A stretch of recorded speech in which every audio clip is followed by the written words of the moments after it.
This is the SOG Toothlock folding knife. It has the piston lock system, that's what they call it back then.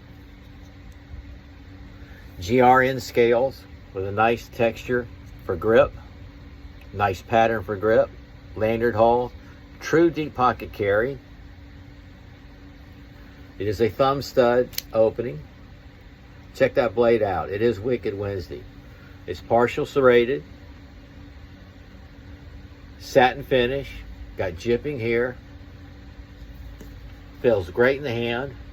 This is VG-10 Sanmai, Seki, Japan. This is the SOG Toothlock folding knife,